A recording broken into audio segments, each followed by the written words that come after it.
Sejam todos bem-vindos em mais uma aula. Hoje nós vamos falar sobre pneumonia, entre também algumas patologias que são relacionadas ao sistema respiratório. Sobre pneumonia, inicialmente falando, sobre as infecções dos alvéolos pulmonares, tá? Então, o que seria a pneumonia? A pneumonia, ela é uma inflamação, tá, dos pulmões, que normalmente são causadas por uma infecção. Existem alguns tipos de pneumonia, mas a mais comum, ela é causada por uma bactéria, tá? Nós temos aqui a etiologia bacteriana, viral ou fúngica, mas na maioria dos casos ela é bacteriana, certo? E ela é causada por uma bactéria que é a bactéria da pneumonia, Streptococcus pneumoniae. A pneumonia, ela é uma patologia que acomete muitas pessoas, inclusive profissionais da área da saúde.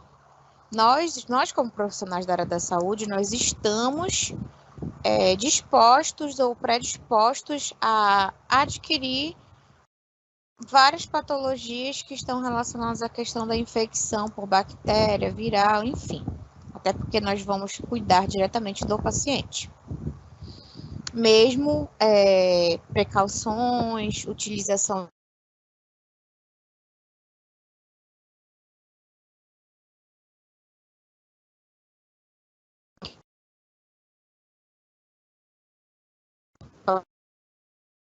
de essa bactéria, esse vírus, esse fungo, enfim. Para quem não me conhece, meu nome é Jéssica Cardoso, tá bom? Eu sou enfermeira. Na semana passada eu precisei me ausentar, estava doente, tá? A gente está abordando, na verdade, estou abordando sobre a disciplina de patologias do sistema. Nós já vimos vários assuntos aí nas últimas aulas.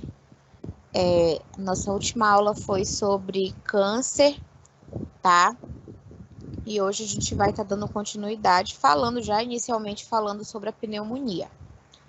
Então, aqui nós temos a broncopneumonia, que é uma infecção, tá? Que acomete até os brônquios. Então, quem já estudou, quem conhece a anatomia do pulmão, nós temos o pulmão do lado direito, do lado esquerdo, e nós temos a infecção aí que vai acometer os brônquios, que é tipo umas ramificações que ficam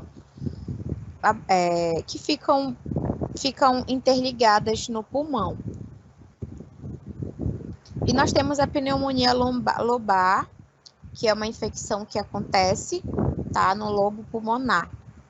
O nosso lobo pulmonar que nós temos, tá? É sempre importante que a gente conheça um pouco do sistema, digamos assim, anatomia, tá bom? Para a gente conseguir ter um entendimento melhor, fisiologicamente falando.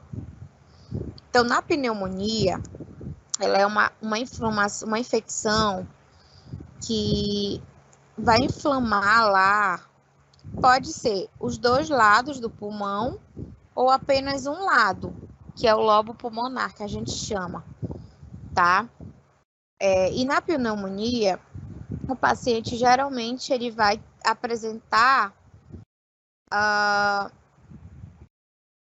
uma modificação em relação ao som, quando nós vamos fazer essa avaliação dele. Então, é importante que a gente faça o exame físico, a anamnese. Primeiramente, a gente vai iniciar lá com o histórico de enfermagem, fazendo uma triagem de um levantamento do nosso paciente. E aí, depois disso, nós vamos identificar lá o diagnóstico relacionado aos diagnósticos de enfermagem, tá? O paciente pode apresentar desconforto respiratório, Ele pode apresentar tosse, tá? Com catarro, ou né, com alguma secreção. Febre também, que são dos sintomas comuns que o paciente geralmente ele apresenta. E o calafrios também, tá? Essa dificuldade respiratória a gente chama de dispneia, em relação ao termo técnico, que é o desconforto respiratório, tá? E nós precisamos avaliar como é que está esse desconforto, porque se houver necessidade, você pode precisar, por exemplo, conectar lá um catéter de oxigênio, uma macronebulização, uma máscara de Venturi, dependendo da situação do paciente. Quando a gente fala, por exemplo, em pneumonia, a gente tem que lembrar que ela é causada, como eu falei ainda há pouco, por 3 tipos de etiologia: bactéria, viral ou fúngica, tá? E geralmente o paciente ele também pode apresentar, além desse desconforto, né, que a gente chama falta de ar, tá? Dor no peito e tosse, que é um dos critérios de avaliação que a gente vai realizar no paciente. Tem muito paciente que está com pneumonia e não sabe. Então, com o aumento da gravidade em relação ao desconforto respiratório, a falta de ar, a febre, ele geralmente busca uma unidade de atendimento imediato, né, uma urgência e emergência, primeiramente para que ele possa ser medicado em relação aos sintomas que ele está apresentando. Quando nós falamos em relação aos principais sintomas de pneumonia, a gente precisa também tentar identificar que pode ser confuso, pode confundir, eu posso confundir a pneumonia com alguns sintomas da doença pulmonar obstrutiva crônica, eu posso confundir, por exemplo, com o coronavírus, né, que é uma patologia agora, só que, claro, a gente tem alguns critérios de avaliação, porque alguns pacientes, eles podem apresentar vários sintomas que vão estar associados ou apenas um dos sintomas, tá? Entre outras doenças respiratórias, do trato respiratório. Mas, geralmente, o paciente ele vai apresentar essa dificuldade para respirar, que eu acabei de falar, que é a mesma coisa de ter falta de ar, tá? E vai estar com dificuldade. E a respiração também, ela pode ficar mais rápida do que o normal. Então, quando nós vamos avaliar um paciente, geralmente na urgência e emergência, ele vai passar primeiramente por uma triagem. E quem faz essa triagem geralmente é o técnico de enfermagem. Então, o técnico de enfermagem, ele vai estar avaliando lá o paciente, os sinais vitais dele. Temperatura, tá? Que geralmente esse paciente ele vai ter um aumento da temperatura. Geralmente ele vai estar apresentando febre acima de 38 graus, tá?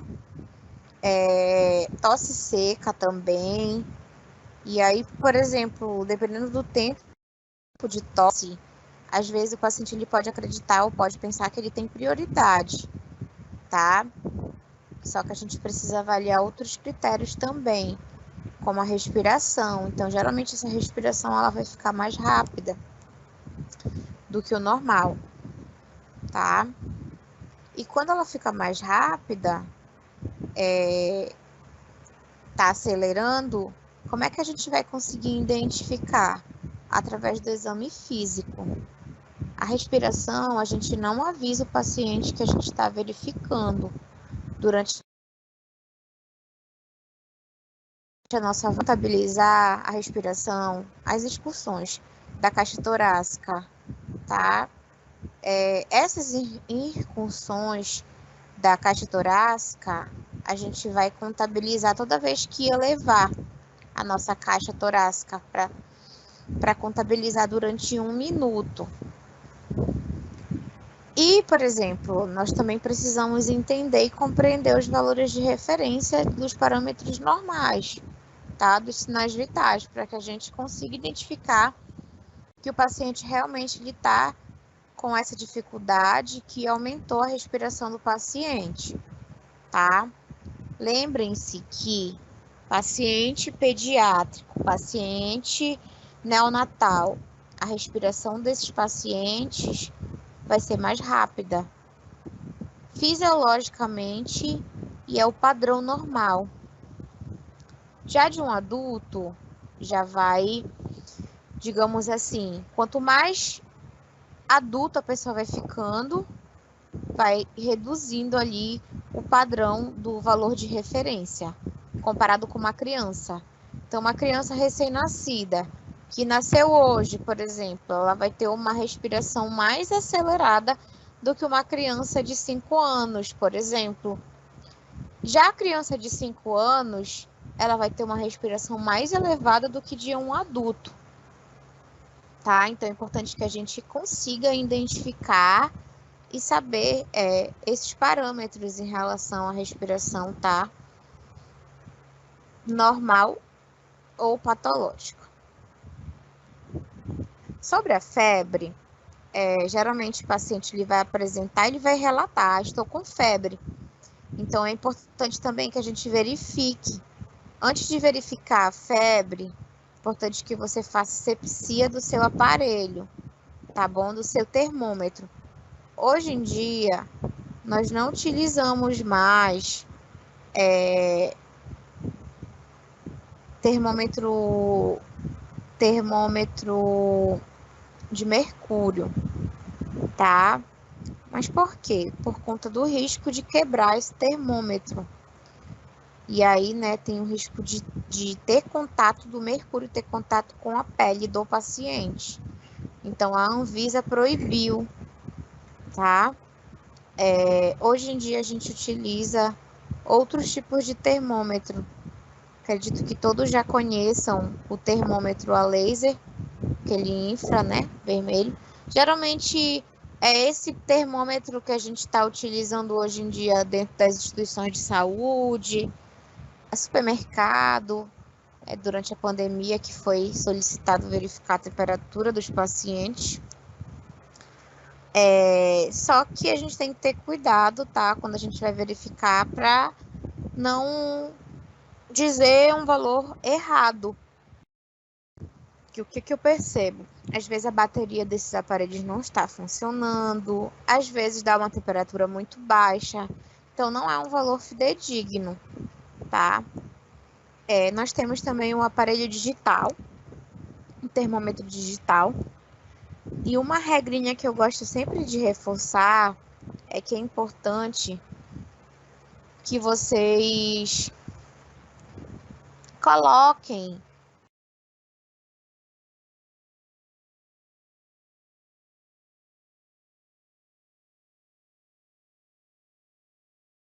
vai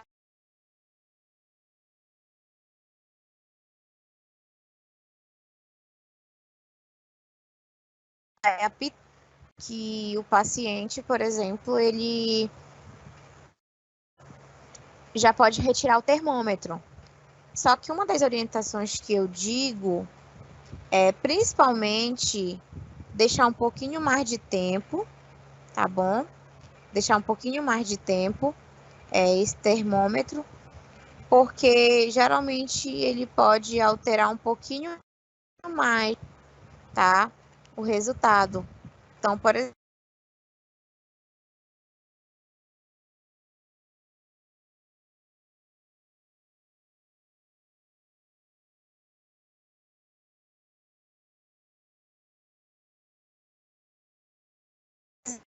exemplo, dos meus sinais vitais.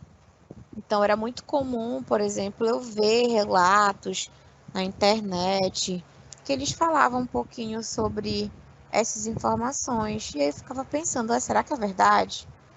Então, realmente, de fato, é verdade, porque eu coloquei o termômetro para verificar minha temperatura, eu estava com febre.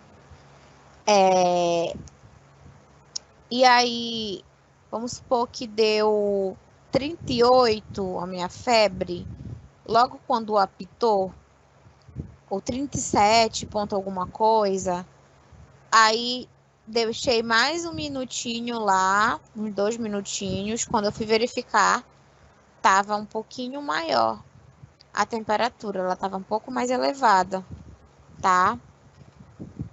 Então, é importante que a gente deixe um pouquinho mais, principalmente se o paciente estiver com uma temperatura muito alta, para a gente poder confirmar de fato qual a temperatura do paciente. Nós conseguimos fazer a verificação da temperatura do paciente através de alguns locais, mas geralmente, por exemplo, bucal, retal e axilar. Internamente, é mais preciso o valor exato do valor que você está confirmando que o paciente está com aquela temperatura. Mas geralmente a gente verifica aí a temperatura do axilar. Então é sempre importante que a gente verifique e faça também a higienização do nosso material, tá? Com álcool a 70% e algodão. Tá? Porque é um material que ele não é crítico, mas ele pode também contaminar outras pessoas, tá? É a famosa infecção cruzada que a gente te chama.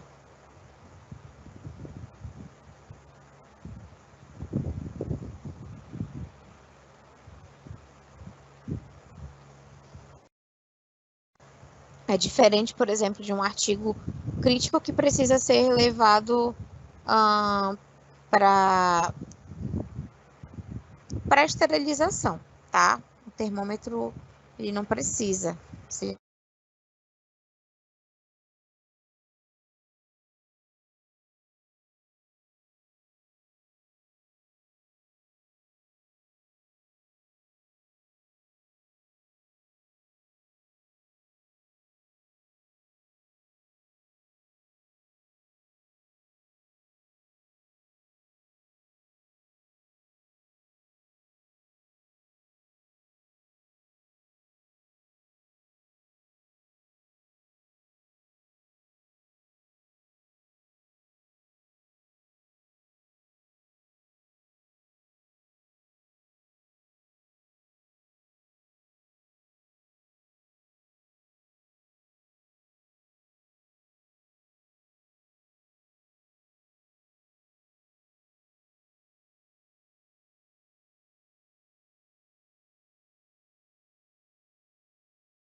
Do pulmão, de um lado e de outro. Porque às vezes pode acometer apenas um lado, tá? Ou os dois lados, os dois lobos. E aí, por exemplo, o princípio de pneumonia, que geralmente eles falam, princípio de pneumonia. A pneumonia, ela vai ser diagnosticada ainda no começo. Por isso que ela é considerada uma infecção nos pulmões, tá? Então, é mais fácil aí de tratar. Tem bastante chance aí de cura, né? De se o paciente realizar o tratamento adequado. Os antibióticos que são mais indicados no tratamento da pneumonia bacteriana, por exemplo, vai ser aí os antibióticos, tá? Porque eles, na verdade, o critério de avaliação e de prescrição de antibiótico vai variar de acordo com o micro-organismo que é responsável pela infecção. Mas, falando um pouquinho sobre a questão dos antibióticos, pode ser a amoxicilina, azitromicina, tá? Penicilina, vancomicina. Tem vários aí medicamentos, né, antibióticos que podem ser prescritos pelo médico para dentro de uma unidade hospitalar, uma unidade de pronto atendimento de urgência e emergência para esse paciente. O tratamento, gente, ele vai ser um tratamento que pode durar aí de 21 dias, E também, geralmente, a gente orienta sobre os sinais e sintomas, né? Que se piorar, se não melhorar dentro de um prazo de 7 dias, vai precisar ser acompanhado ou avaliado numa unidade hospitalar, principalmente se for agravando, tá? Por conta da febre e do cansaço. Mas é importante a gente ficar atento também em relação à alimentação. Às vezes a gente fala, mas é besteira, a alimentação ela não vai impactar em nada, isso é coisa de antigo. Mas não, de fato, a alimentação ela impacta na melhora da saúde do paciente. Isso falando no geral, tá? Das doenças. Então, uma boa alimentação ela pode impactar sim em relação à melhora desse paciente. Então, sempre é importante que durante esse processo de recuperação da pneumonia, o paciente ele deve evitar aí o consumo de vários tipos de alimento que possam causar uma inflamação ou uma piora dessa doença. Então, evitar fritura, doces, alimentos ricos em gordura, carnes processadas, tá? Evitar todos esses alimentos que são enlatados, linguiça, presunto, salsicha, tá? Essas coisas a gente geralmente orienta que não pode estar ingerindo durante o tratamento, porque isso pode impactar no processo ali de recuperação. E a tuberculose, ela é uma doença que é transmissível, tá? Então, ela passa também através gotículas salivares, respiração. Ela afeta prioritariamente aí os pulmões, tá? Embora que elas possam também acometer outros órgãos, outros sistemas, dependendo da gravidade. E a doença ela é causada, como eu falei logo no início, pela micobactéria tuberculose ou pelo bacilo de Koch, tá? Para quem está chegando agora na aula, estou explicando sobre pneumonia, tá? Dando continuidade em nossos assuntos da disciplina de patologias de sistema, tá bom? Como tem bastante aluno, vou aproveitar para reforçar que o material de vocês ele está disponível no portal, tá bom? No portal AVA. Então é só vocês pesquisarem lá e baixarem pelo portal, tá bom? Meu áudio tá muito ruim. Alguém pode falar comigo lá no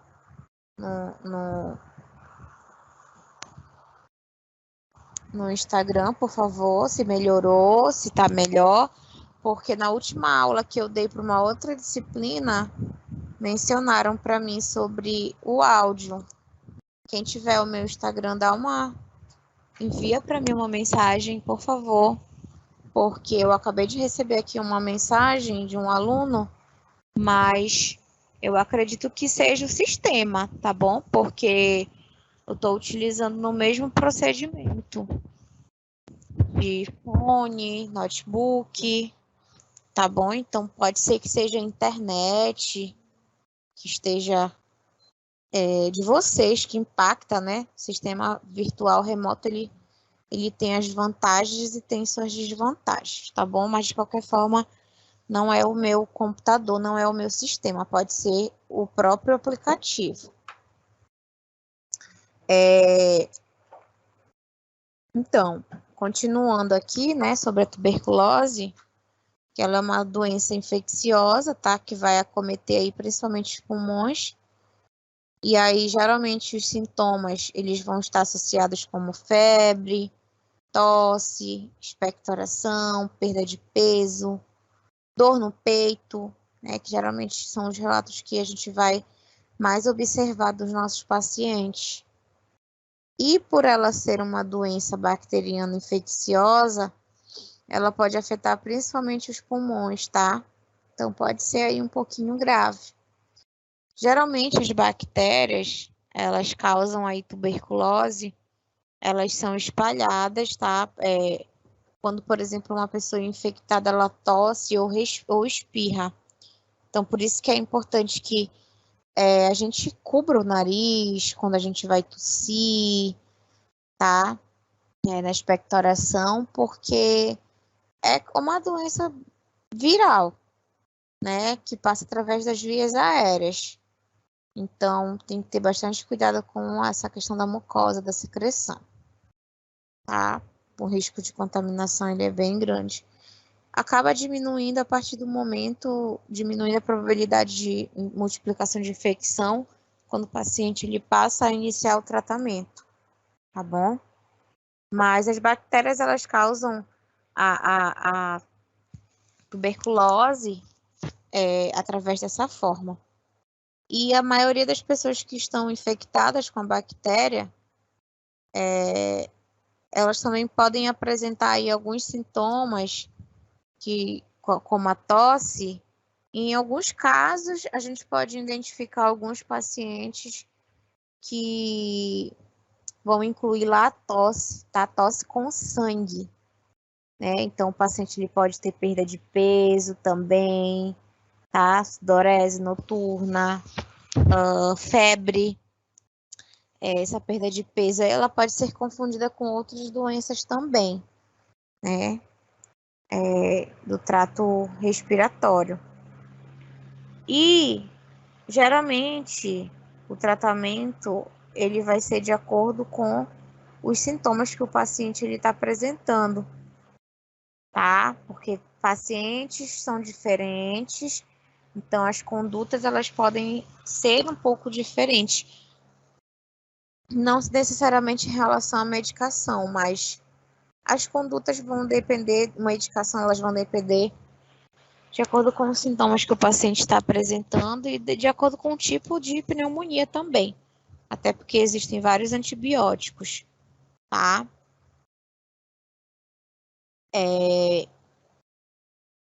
Acomete muitas pessoas mesmo no Brasil. Geralmente, por ano, nós temos aí em média 150 mil pacientes. E ela pode ser parcialmente evitada aí, né, com a vacina. Pneumonia. Qual vacina? A vacina da pneumo, tá? Que é administrada nas crianças. O tratamento ele vai ser feito com o auxílio médico, até porque antibiótico dentro de uma unidade hospitalar UPA, ela é feita por prescrição médica, tá?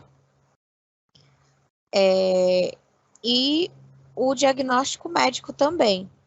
Então, vai ser solicitado o quê? Alguns exames laboratoriais de imagem, para a gente identificar ali, né, em relação à questão de propagação, que geralmente a gente vai precaver ali por gotículas respiratórias no ar, tosse, espirro, por saliva também, que pode passar, tá bom? Através do beijo, bebidas compartilhadas, louças, porque vai ficando ali, tá? As salivas, né? As gotículas ali, que podem ir propagando a multiplicação aí, né? Desse vírus ou bactéria.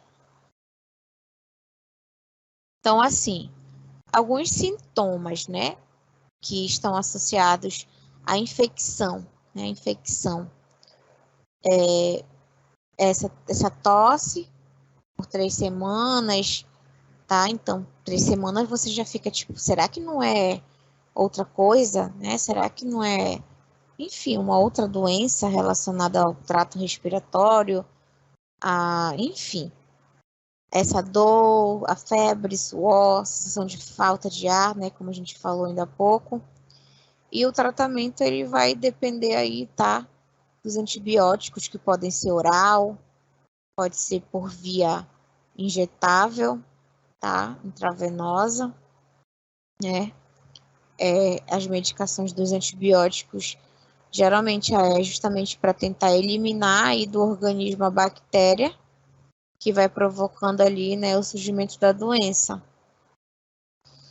Então, o doente ele deve evitar tossir, são uma das orientações que a gente vai dizer próximo de outras pessoas, evitar brincar com crianças, tá? Durante, né, os primeiros meses de tratamento, basicamente se isolar, não necessariamente ficar sozinho, excluído, mas tentar se precaver, né, se prevenir para não passar para outras pessoas. E a tuberculose, ela é uma doença de transmissão aérea, né? Então, ela vai passar ali também através da inalação de aerosol, tá? Então, tem que ter bastante cuidado. Geralmente, dentro do hospital, a gente isola o paciente, tá? Ele fica em um leito isolado, que é justamente esse contato de precaução, tá? Tuberculose ativa, né? Pulmonar, laríngea, que vão lançando aí, né, as partículas do ar, e aí, geralmente, em forma de aerosóis, que vai conter ali os bacilos. E o diagnóstico, ele é feito aí por radiografia, tá? Que deve ser associada em todas as pessoas com suspeita, né? Que deve ser realizada, no caso de tuberculose pulmonar, radiografia, né? Que é o raio-x, alguns exames laboratoriais também, baciloscopia, cultura, tá? Teste rápido molecular, para a gente tentar buscar o diagnóstico bacteriológico. E a tuberculose, ela tem cura, tá? Ela é um tratamento que é feito gratuitamente. Então, isso é bastante importante a gente mencionar, tá? Para o nosso paciente. Que é um problema de saúde pública, tá? É um problema de saúde pública que a gente tem que se atentar. Ah, só um momentinho, tá um pouquinho lento aqui o sistema. Só um momento.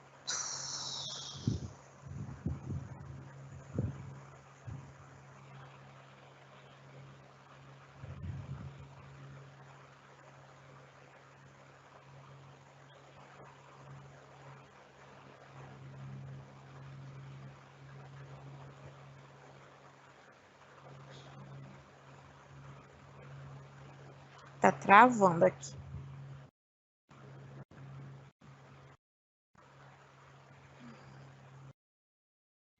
Tentando passar aqui o slide para dar continuidade.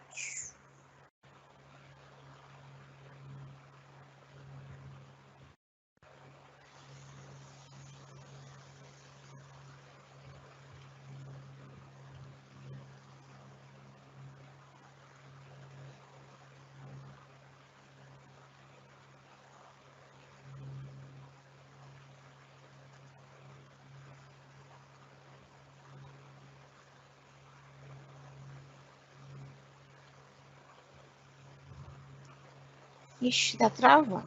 Tá, vou continuar, bora ver se vai atualizar aqui. Mas assim, o diagnóstico, gente, ele é feito por radiografia, tá? Tem cura, tá? O tratamento ele é gratuito.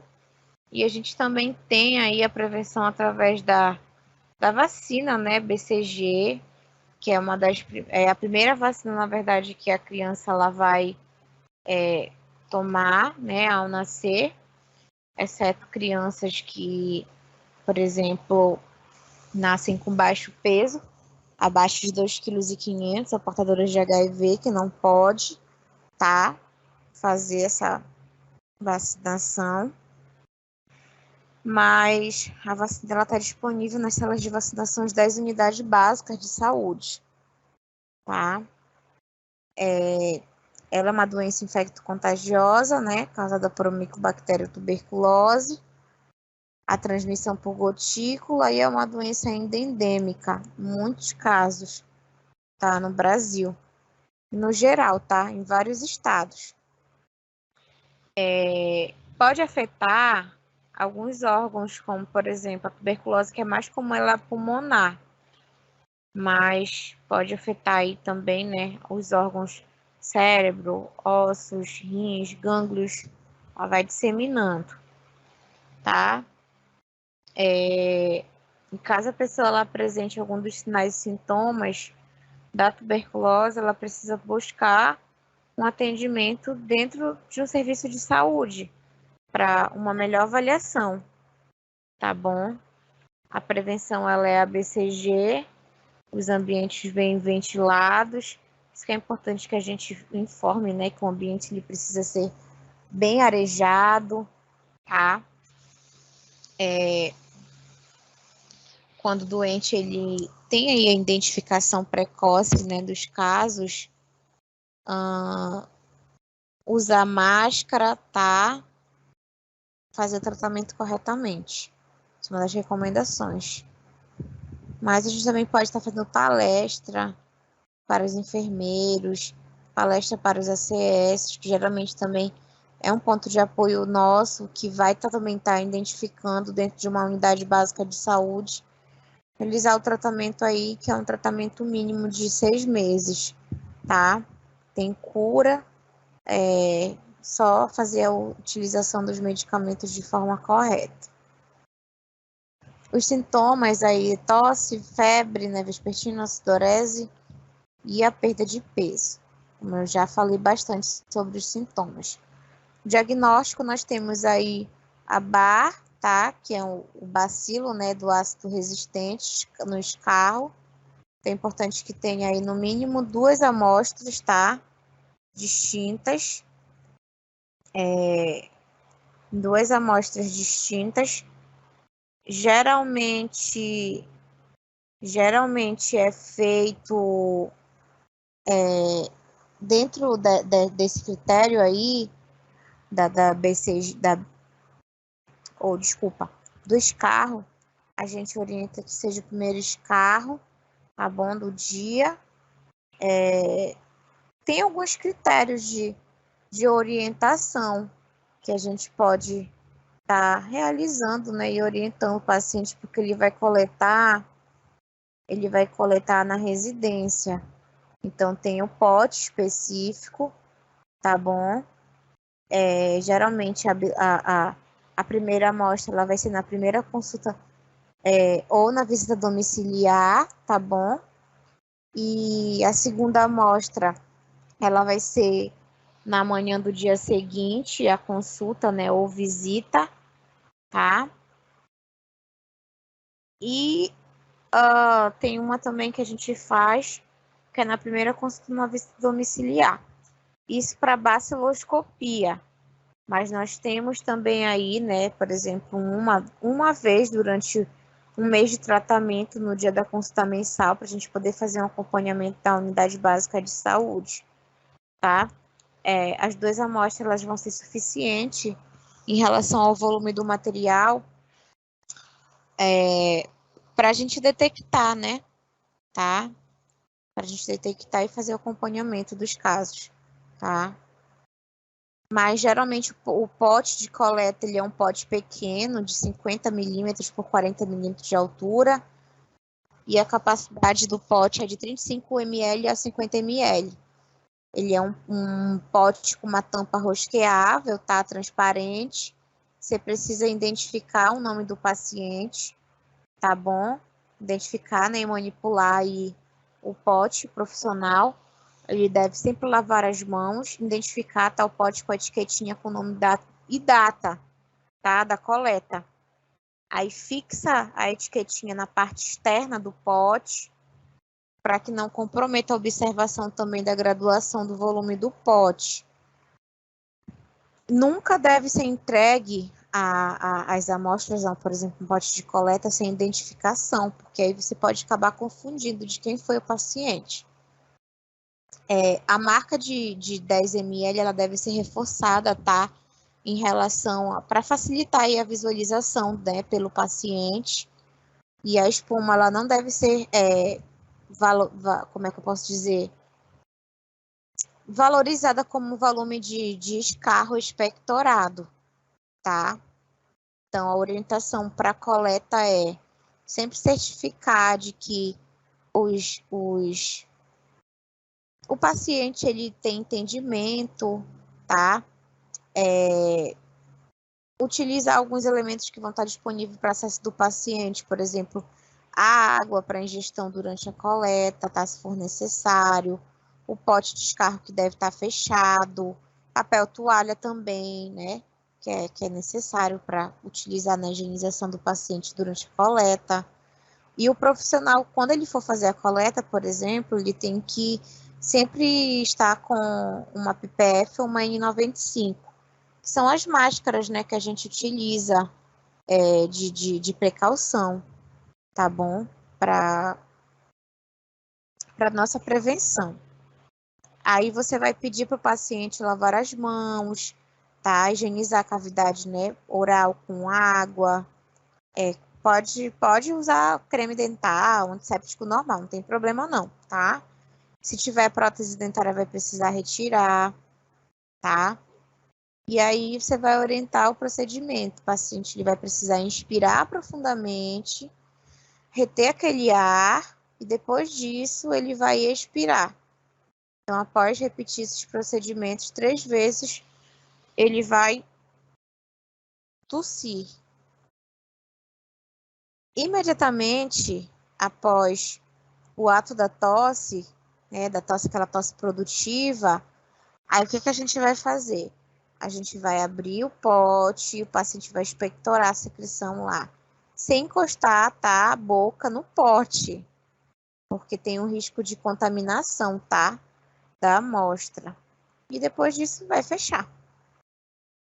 Vai fechar e as orientações dentro do domicílio né, coletar de 5 a 10 ml de descarro, no saco plástico ou transparente no potinho, identificar, tá?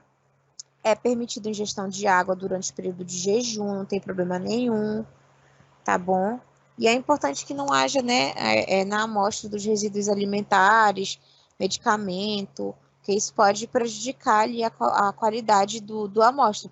Por isso que a gente pede um jejum do paciente, tá? E tem que ser, né, durante o primeiro escarro do dia, em jejum, para evitar aí que o paciente coloque para fora ali algum tipo de alimento. Então, sempre higienizar as mãos, tá? Né? Com água e sabão antes de manipular o pote, higienizar a cavidade bucal, tá? E seguindo as instruções. E já na unidade de saúde a gente vai identificar, tá, o potinho com o nome do paciente, certificar que está bem fechado para não haver extravasamento da amostra. E o acondicionamento do pote na geladeira ele é de 2 a 8% e não pode congelar, tá? É um material biológico que vai ser transportado ali para o laboratório. Então tem que ser transportado em caixas térmicas com gelo reciclável, né, para poder ser encaminhado para o laboratório. Senão perde a qualidade da amostra. Nós temos aí a vacina, né, que eu acabei de falar.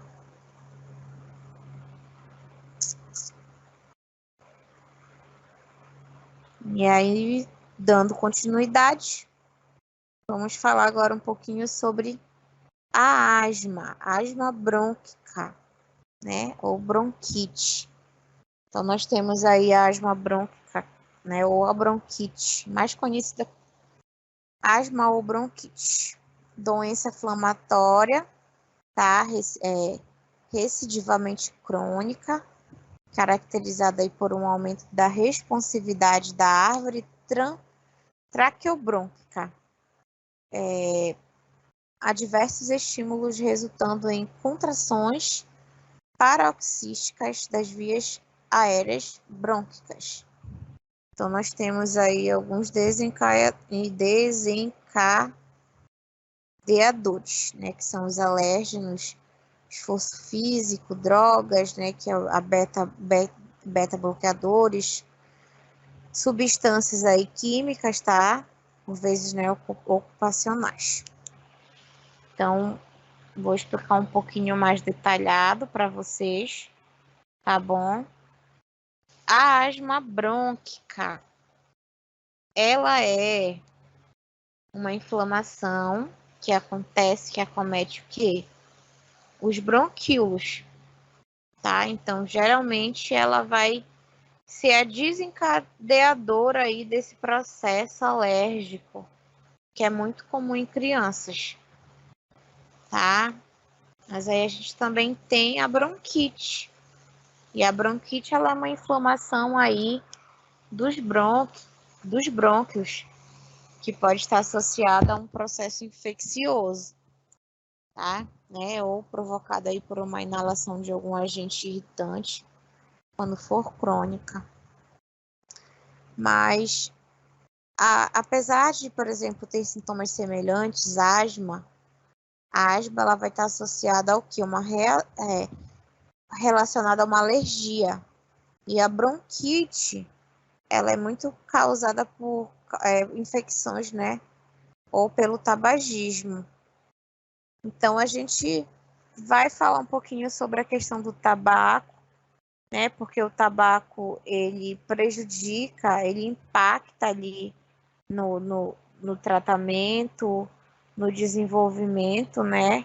Do nosso paciente, tá? O tabaco, ele é prejudicial não só para asma, né? Para bronquite, mas como também, por exemplo, para câncer, né? Desencadear ali um câncer pulmonar, tá? A gente recomenda algumas orientações para o nosso paciente que tem asma, que são as intervenções de enfermagem, as orientações de enfermagem que a gente vai realizar ao nosso paciente, né?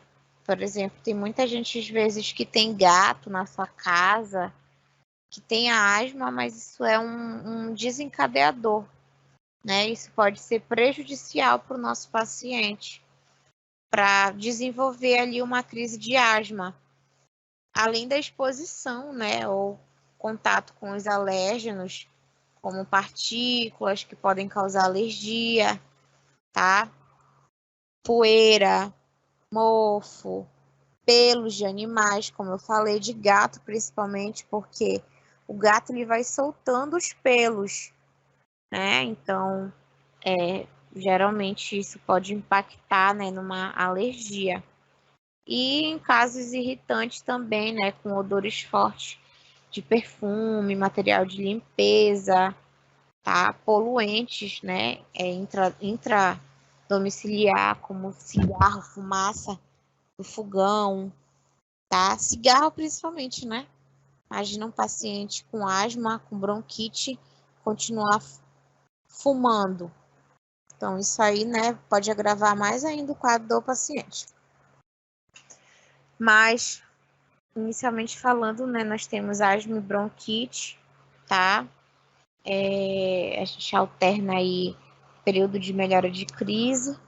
E na bronquite aguda, a gente tem aí um quadro isolado.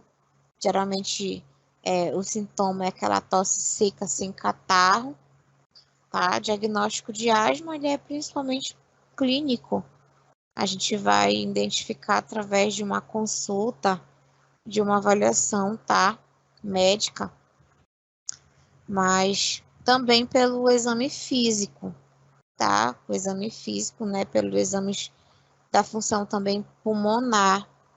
Nós temos aí um exame que é muito solicitado, que é a espirometria, tá? É a espirometria. A espirometria ela é um teste de função pulmonar, tá bom?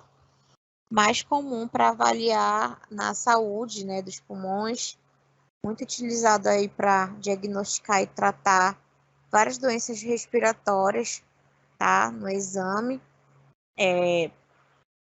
você vai encher o pulmão de ar, o máximo que você conseguir, e depois você vai soprar rapidamente. Esse é o aparelho de espirometria, tá bom? É justamente para a gente tentar diagnosticar aí alguns distúrbios ventilatórios, né? O teste aí de mensuração da capacidade dos pulmões por meio de uma avaliação da quantidade de ar, tá? Geralmente a espirometria ela é muito utilizada para diagnosticar, né, no auxílio dos problemas respiratórios como asma, a DPOC, que é a doença pulmonar obstrutiva crônica, que nós vamos falar na semana que vem, tá bom? Fibrose pulmonar também, tá?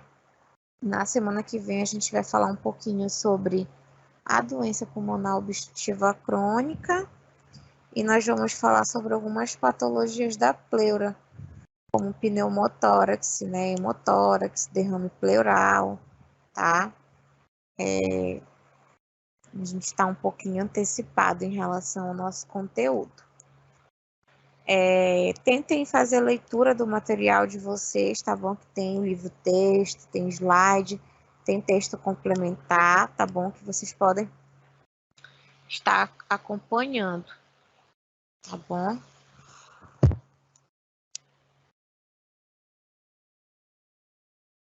Bom,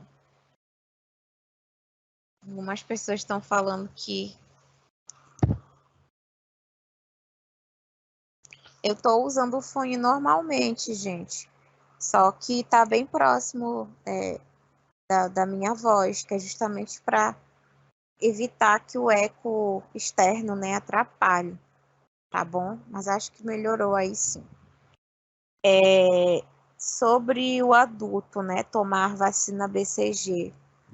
Pode tomar sem problema algum, tá bom? Mas a recomendação, gente, ela é para crianças de até 5 anos, tá bom? Dentro do protocolo, essa é a recomendação que nós vamos utilizar para o nosso paciente, tá bom?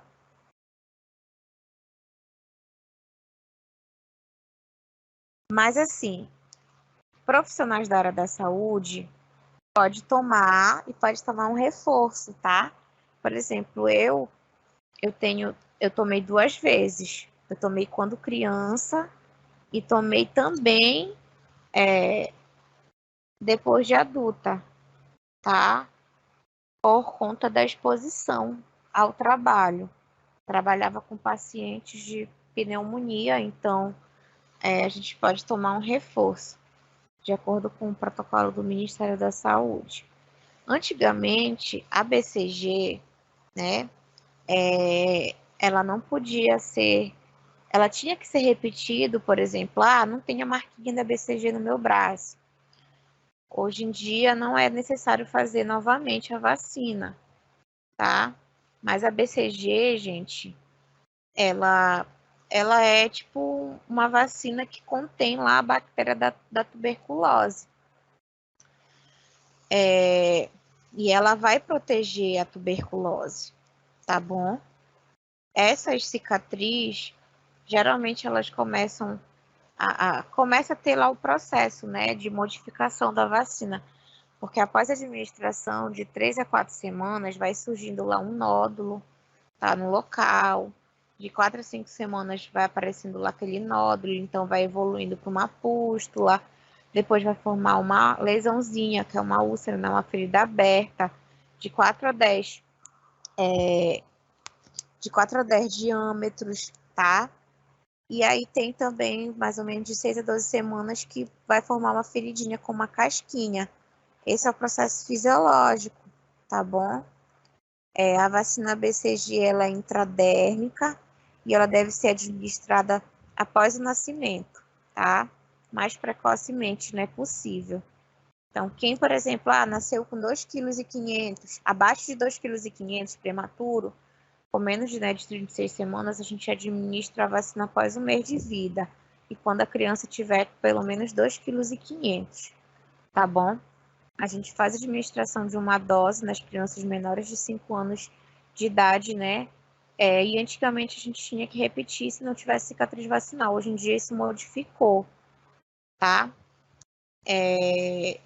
Geralmente o padrão ela é no braço direito, tá? Que é onde, né, ficou lá a marquinha.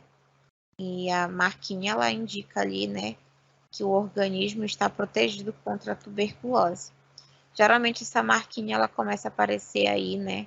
Ela pode demorar até 6 meses para aparecer após a vacinação. tá? De acordo com o calendário do Ministério da Saúde, essas são as informações, tá? Em relação à vacina da BCG. Mas a Organização Mundial de Saúde, ela emitiu aí um parecer técnico, né, de imunização. Então, as pessoas que não têm a cicatriz não precisam hoje em dia mais receber uma nova dose. Mas profissional da área da saúde, dependendo do setor que trabalha, pode fazer um reforço, sem problema algum, tá?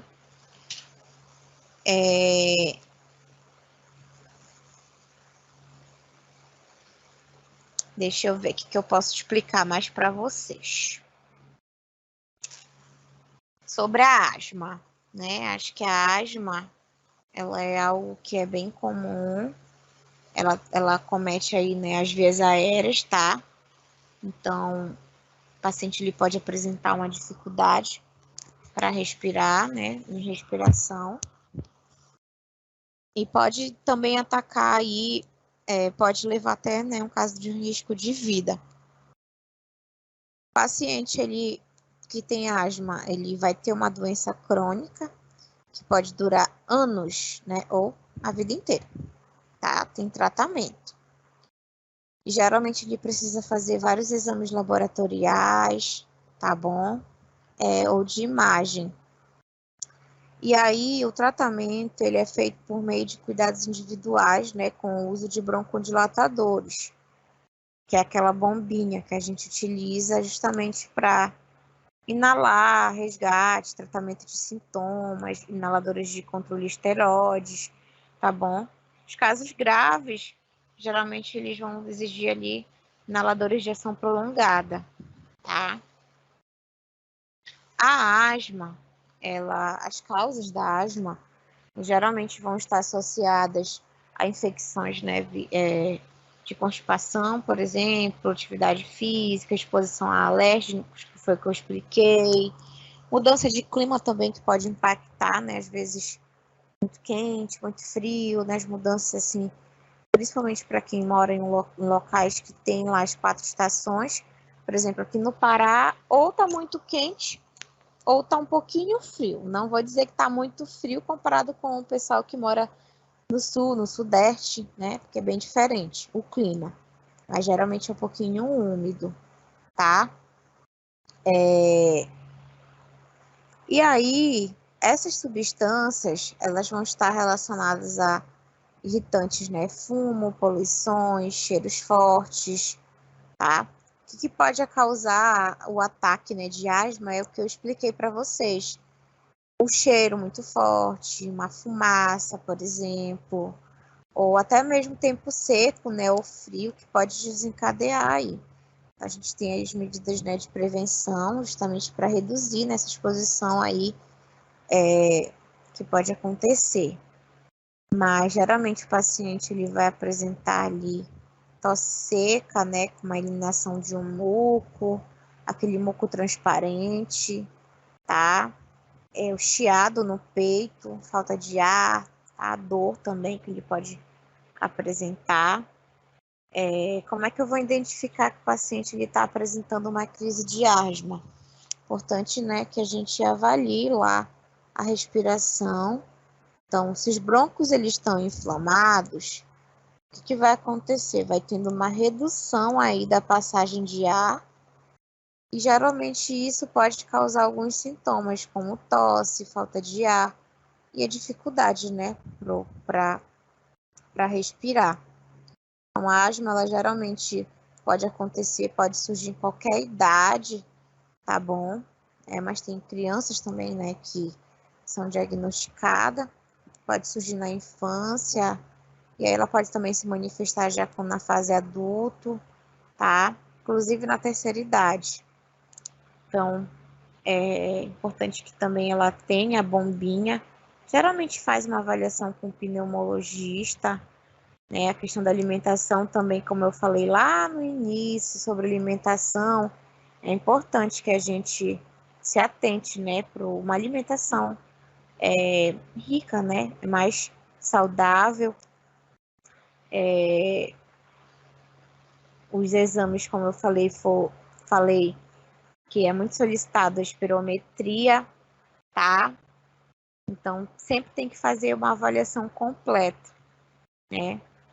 Bronquite também pode estar associado com alguns sintomas, mas geralmente bronquite o paciente ele vai apresentar tosse, a produção do muco, né, que pode ser claro, pode ser cinza, amarelado, verde, fadiga, né, que é o cansaço, tá? Falta de ar também, a febre, tá? Que o paciente também pode apresentar bastante, uma elevação aí a dor no peito, tá?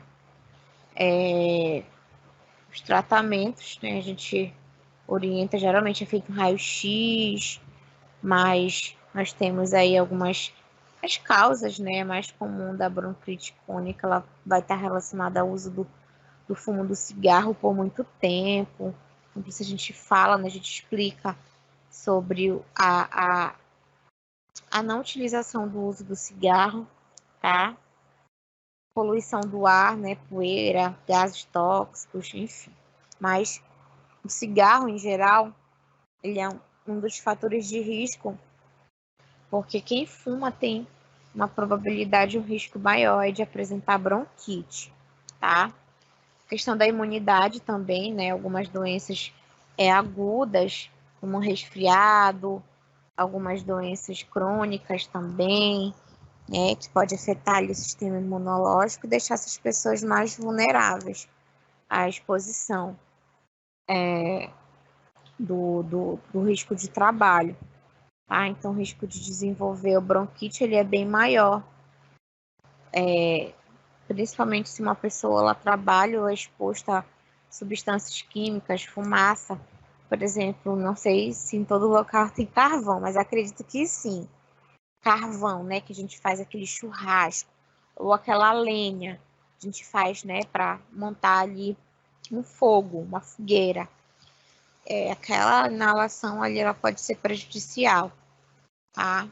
Refluxo gástrico, as crises constantes de azia, que o paciente ele pode apresentar, né, dor na garganta, a bronquite, e isso principalmente, né, um episódio isolado aí de bronquite, que isso pode acabar, né, sendo um pouco mais preocupante, principalmente em algumas pessoas, né, que pode também associar ali pneumonia, crise de bronquite, uma doença pulmonar obstrutiva crônica, tá? Então, é importante que a gente tente prevenir, evitar usar cigarro, né? Se vacinar também.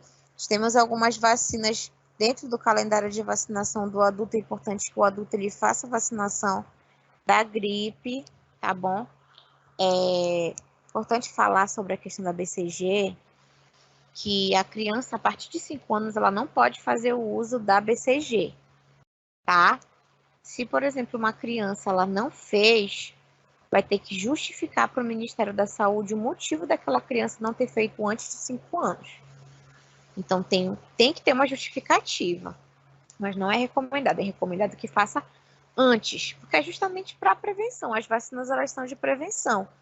E aí, por exemplo, nós temos a vacina da influenza, né, que vai prevenir também a questão da influenza, da gripe, né, que é uma doença que acomete o trato respiratório, né, de respiração, higienização das mãos também, tá, uso de máscara cirúrgica. Hoje em dia, principalmente com a pandemia, utilizar máscara, utilizar, né, materiais, trabalhar em locais expostos também, né, a fumaça que pode impactar.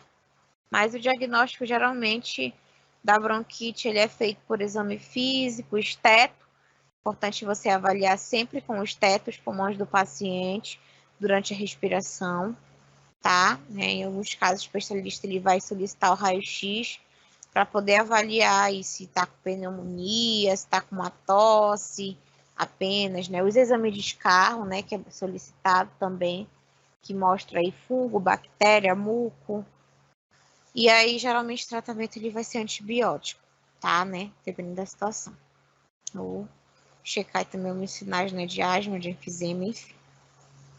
Mas o tratamento, gente, geralmente ele vai ser por semanas, tá? Na maioria, no caso dos casos de bronquite, né, que são infecções virais, antibióticos, né, infecção bacteriana, só pode ser prescrito lá pelos médicos, né? É para a gente tentar reduzir aí também a redução da inflamação, então vai ser solicitado aí os inaladores, tá? Pelos médicos.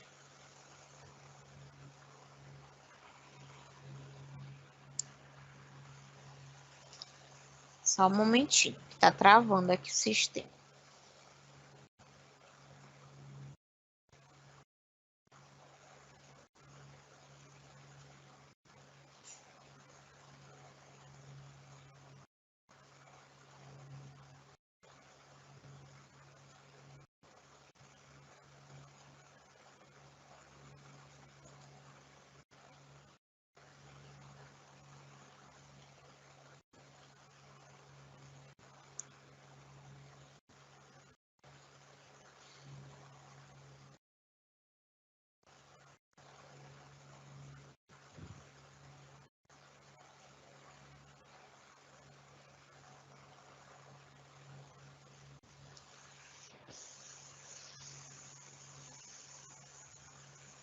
Travou aqui meu sistema.